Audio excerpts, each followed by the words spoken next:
Hello, I'm Dieter. And I'm Kirsty. And welcome to Win Some, Loosemore, a channel dedicated to the hobby of board games. Happy New Year! It's 2020. I hope you all have had a brilliant Christmas. We've had a great Christmas. We're back doing something slightly different this month. We're going to be looking back at the whole of 2019. So we're just going to tell you a few of our favourite games. Dieter's come up with some categories, haven't you? That we can kind of... So normally, if you watch our update videos, I spring questions on Kirsty or games, and she hasn't the faintest idea what I'm talking about. So I've given her preparation time. Yes. We don't know each other's answers, so it's exciting for us at least. I mean, you can guess most of mine. I could guess a few of yours, but yeah, we I don't think know. I know them. Okay. There'll be some crossover. So the first one.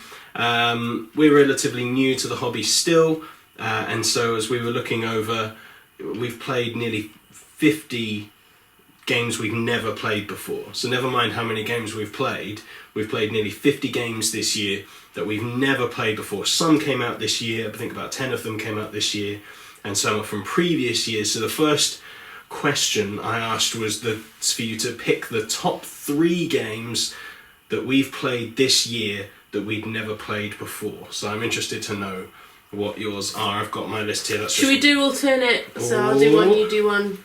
Like that? I'm interested, yes, if you go first. Okay. If any of mine match, I'll say it then as opposed to waiting for it to come later. So okay, so I haven't put them in any specific order. So this is my top 3 games, but not necessarily in the top 3. That might give spoilers for a different question, Order. It might not.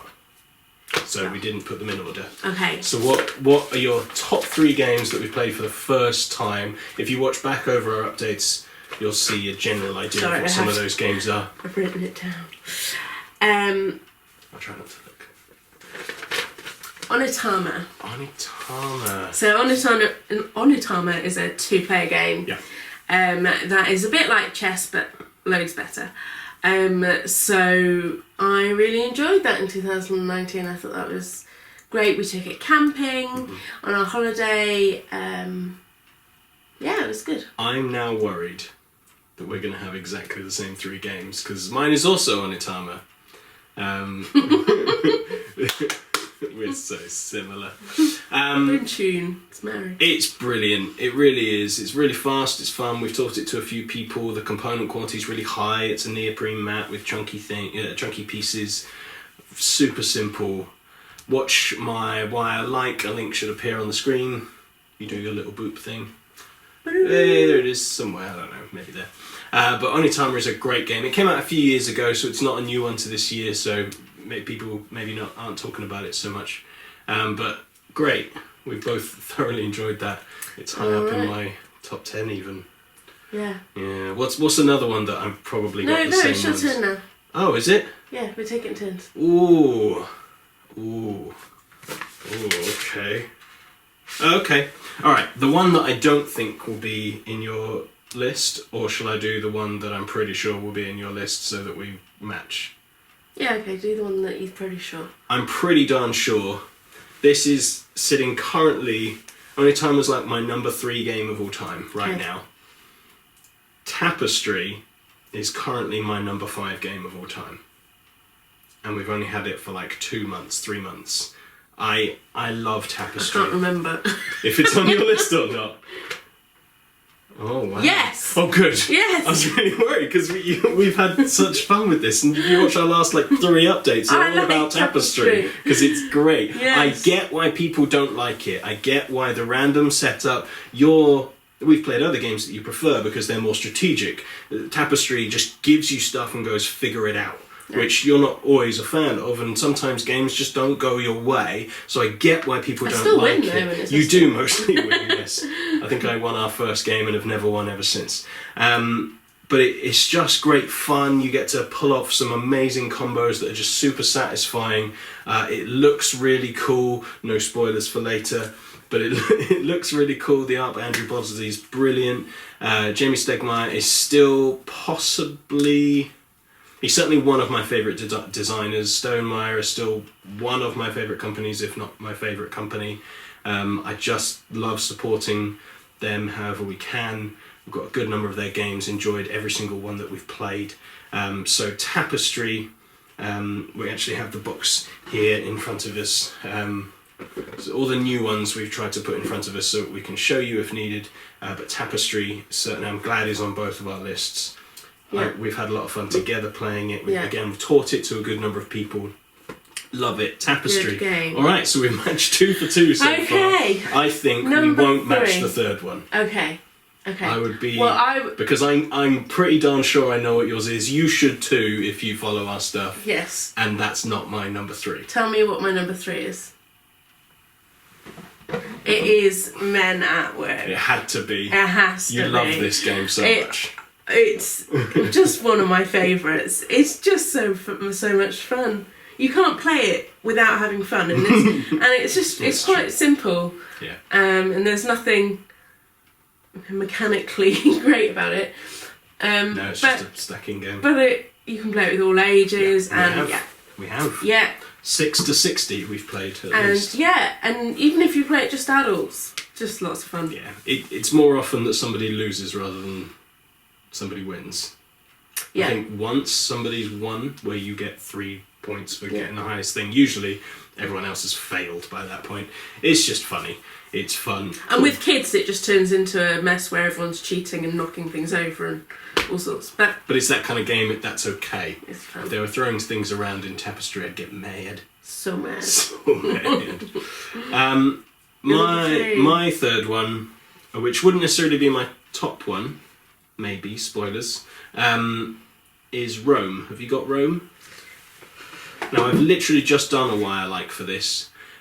This is beautiful. Oh, cool, yeah. It's beautiful to me. I don't like area controls, Beautiful. but this, this abstracts it. It makes it tactical. I'm not sure what you're talking about. Have I offended you? What happened? No, I'm trying to I guess love oh, I see. You're trying to guess my favourite art. This was a serious contender for that. Whether it's one or not, we'll find out. Watch my why I like. It's really cool. It's really simple. It's got the kind of hand of card building thing that we enjoy from Century Spice Road. It's a very simple, you play a card to place out your pieces, relaxed, tactical approach to area control. It's not something we typically enjoy, but it just works in this, and there's something really relaxing about it. It's not quite in my top 10, but it's in and around the kind of top 20 because it's just lovely and relaxing, and the aesthetic is beautiful. The colours just really nice. All the characters are friendly, and player interactions positive. Yeah. If I win the card, you get a coin out of it. Like it's just lovely. So that's interesting. Our top 3 games, there's only 4 out of a possible 6. We've got Onitama, Tapestry, and Men at Work / Rome. Out of possible 6? Well, we could have had 3 different games each. Yeah. So that's the top games that we've played for the first time. Now, out of the year, I'll try and hide my thing. We've these were the contenders because we haven't played many. As I say, we're still relatively new. We're only discovering games even from a couple of years ago are like brand new to us. So we've only played Wingspan, Tiny Towns, Century and New World, which is the third one, Men at Work, Tapestry, Rome, Tussie Mussy, McKee, and Imhotep. How wildly inappropriate. Fortunately on YouTube there's now a thing to click, not made for children. That we've played that came out this year, or last year now, 2019. So it's a nice short list already. So we will come to that, but first, so we can pick our top one out of that. Sorry, I'm rambling, being confusing. Suddenly realised I'm doing a completely different order to the notes we wrote and prepared you for. I'm used to that. What I wanted to know is what has been your favourite gaming experience of 2019. So that could be teaching new people a game, that could be we've had friends round, that could have been UKGE we went to, all sorts of different experiences, either it's tied to a specific game, whatever it might be. Tell us the story. What's been your highlight within gaming for 2019? Okay, so over Christmas, we spent some time with some friends who aren't gamers, but we went round to have a games night. And we introduced the game Fuse. Oh, boy. Which is 10 minutes Of of intense co-op brilliant game. And it's fair to say one of the participants in the game went crazy. Freaking out. She just couldn't handle the stress, and it was manic. And that was so we did it twice. That was the first time even when we didn't use the timer. Oh man! And she was stood up. She was, but it was a lot of fun to introduce. And she now can't stop talking about it to everybody. This new game, about Fuse. So that was a lot of fun, and it's great to. I love actually what I'm starting to love, and I think kind of. I'm not sure if you're doing this question, but what we could do more in 2020. Sure. That links to what I was going to talk about. Yeah, is introducing more people who like board games, but they don't know what board games are, and they know basic board games. Oh, I see what you mean. People who say, "Oh yeah, I like board games. I love playing Risk." Like, I love playing Monopoly, but they only know the basic ones because they already do have that potential to really love new games. So I'd love to do that a bit more. That I really enjoyed over Christmas. That was my highlight. I am gonna have to. You didn't ask, but I'll tell you. Hey Dieter, what was your highlight? Well, I'm gonna have to steal the one that I used as a suggestion for you before we started filming. Over the summer, we went camping with a good number of our friends from our church, with loads of other churches. We went to a camp for our family of churches, and in the afternoons and evenings, we just took some games. We had a load of fun. We got to teach Onitama and Race for the Galaxy and such things. But we taught. There's a family that we love a lot, whose kids we're getting to know. And we taught them all, so this is age range 11 to 6. Yeah. Three kids, 11 to 6, taught them no thanks. Yeah.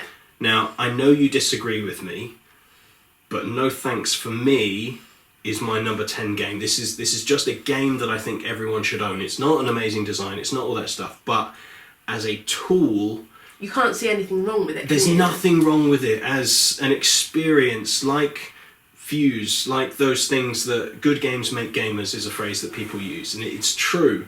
And we had kids of a range of ages, and we were just enjoying it as well, teaching them essentially gambling, which is probably not the thing to do at a church retreat, but just the probability of when to play. It's got educational tools, so their parents were alright with us doing it, but it was just a really fun game to connect with them. Just to see that adults aren't just your parents, that we got to do that for them. We've since babysitted for them and taught them Men at Work, which was great fun. But yeah, no thanks with the Chan kids was great. Am I allowed to use their name? It's done now.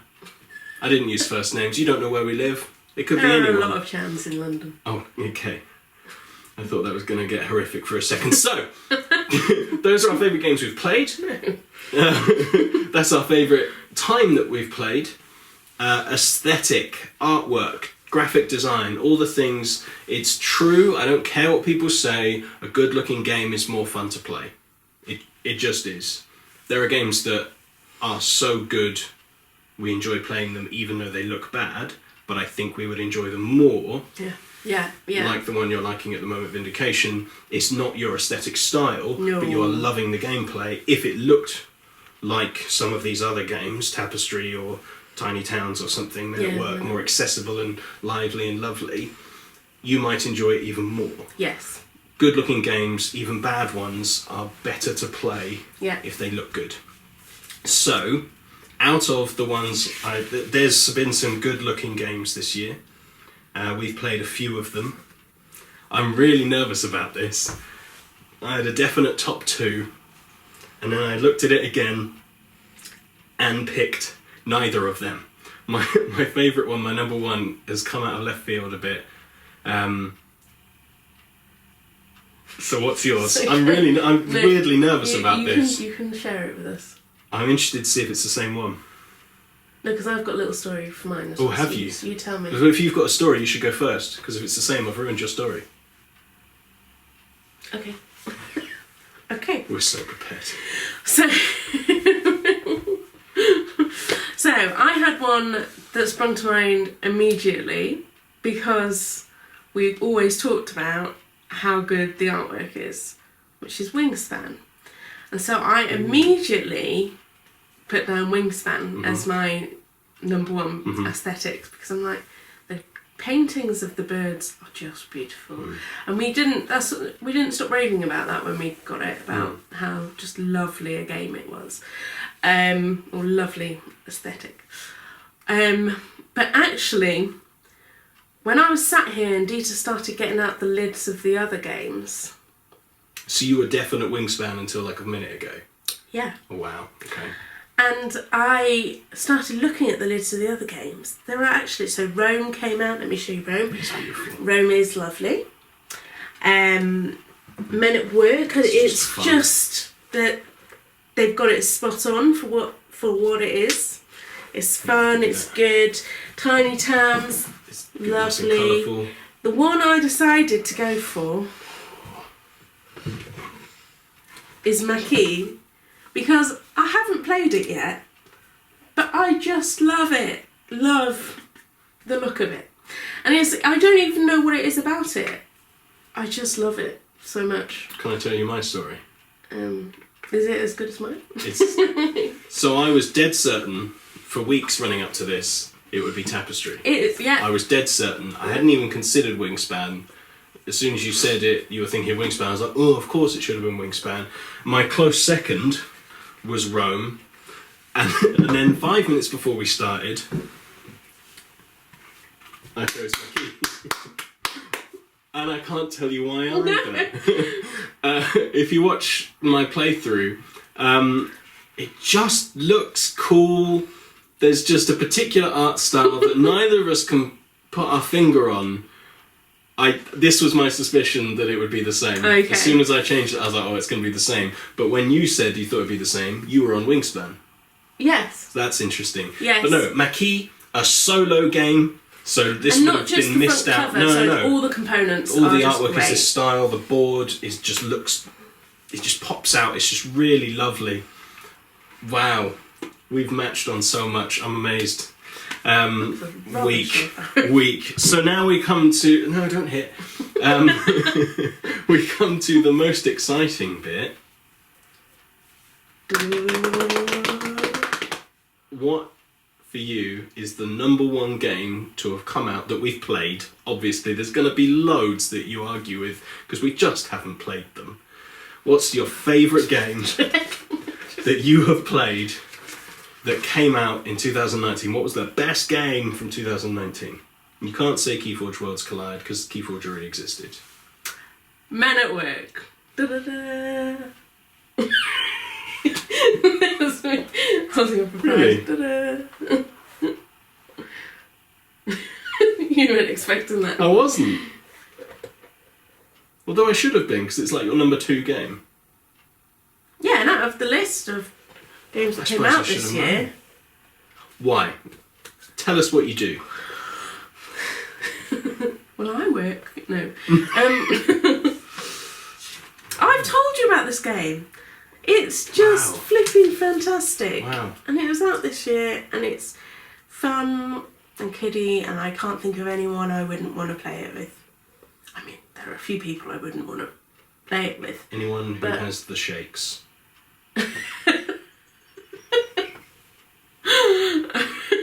Although that would be funny for everyone else, but they might feel bad. I've ruined it now, haven't I? Yeah. So no, I can't think of anyone who wouldn't enjoy this game. What was it again? So I think it's excellent. And the little meeples have hats. The meeples have hard hats. That is a thing. Winning. It really is. It was gonna get first place. You thought meeples had reached the peak of what meeples could be. No. They put hard hats on them. So what's my number one then? Your number one. Yeah. It has to be. I'm sorry, it just has to be. Yeah. Fight me. No, don't do that. I'll lose. I'll lose a Tapestry as well. It's just brilliant. It makes me interested in playing Civilization games. It makes me interesting. It doesn't make me interesting. No, it doesn't. I'm really bad at this game. It's not interesting. No, it's not. It makes me interested in playing Civilization games, even though this is an abstracted Civilization-themed game.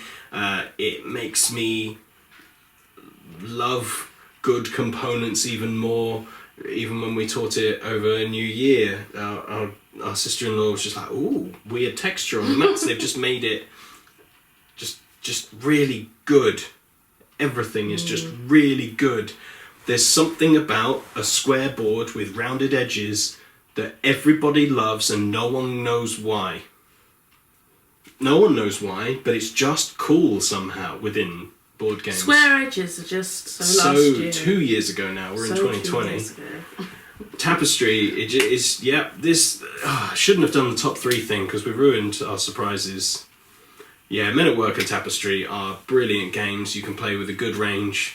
Men at Work first, then Tapestry if they're already into games. I wouldn't use it to teach people and get them into games. No.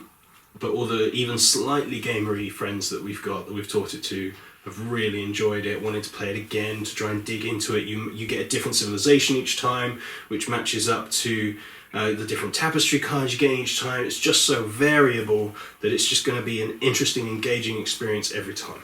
If you're ever in London and want to play Tapestry or Men at Work, drop us a message. We've got other games, but right now, them's the ones. Them's the ones.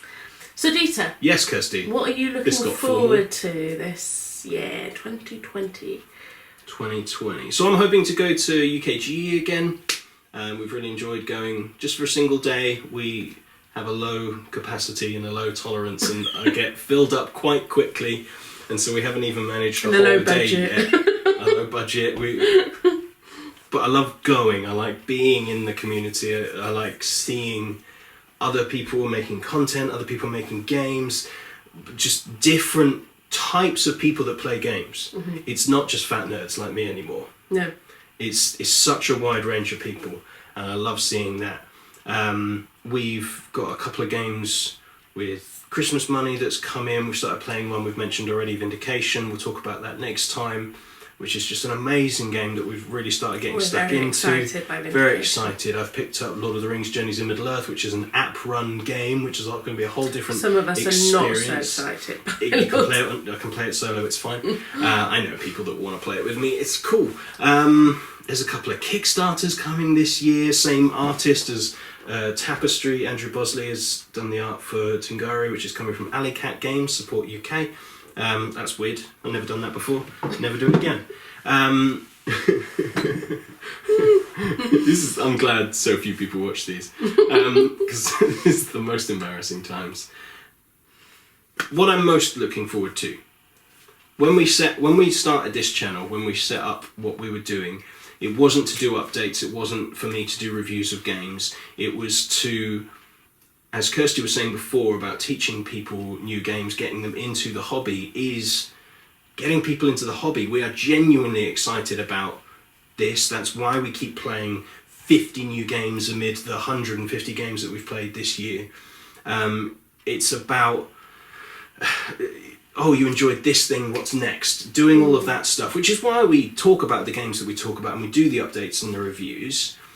But I've already started recording a few, but I'm going to be putting out a series of videos looking at some of the main mechanisms that you find in board games or that you hear content creators talking about. We've already mentioned loads of them today. Dexterity, worker placement, area control, all of these abstract. We've spoken about all this stuff. Resource management. Yeah, what does that mean? And so I'm going back to some of what our original idea and vision for the channel is, and trying to equip people to get into the hobby. You don't know what this means? Great. We want to have a video that answers your questions. We want to have that available to you. So I've already done, as I say, I've recorded 2 or 3 already. I'm just editing them, putting them out, getting them together. So they'll come out over the next month or 2. So I'm genuinely really excited about that. Good. And being able to equip people, which is what we said we wanted to do in the first place. Instead of just me having fun talking about games. That's right, I think people like that. Good. What are you looking forward to? No, you weren't meant to ask me because remember, we haven't prepared. What do you want to play next month, this month? Oh, we're in January. We're nearly halfway through January. Vindication! Just as we've already mentioned, it's a great game that we're excited about in the moment. I'm thinking that it might be my number one game, but... That's a big deal. That's a big deal. Because I update mine and check mine nearly every week, and so I always know what my number one game is. For you to play it only 3 times now, but that's 3 times in 4 days, 5 days. Yeah. And be like, this is amazing, I love it. When it's not your style, aesthetically, it's not your style thematically, mechanically, I don't know. It kind of is, because it's just strategic. Yeah, conceptually what the game is. In my head, it's almost just a very different thing from Men at Work. Well, it is a very it's different about thing. as far as you can get from it. So I love Men at Work for its wide appeal.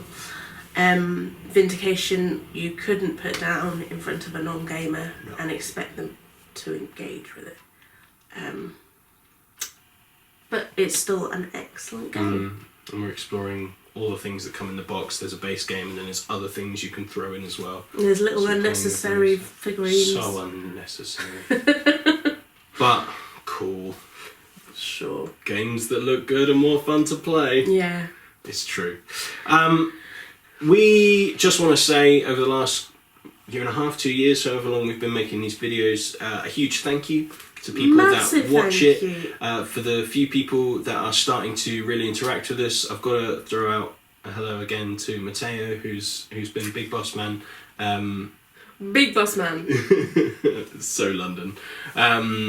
Commenting, interacting, it's great to get to know people on here. Thank you to those that have been subscribed to this the whole way through, watching it. We look forward to another year of doing this. That's all right, just don't break them.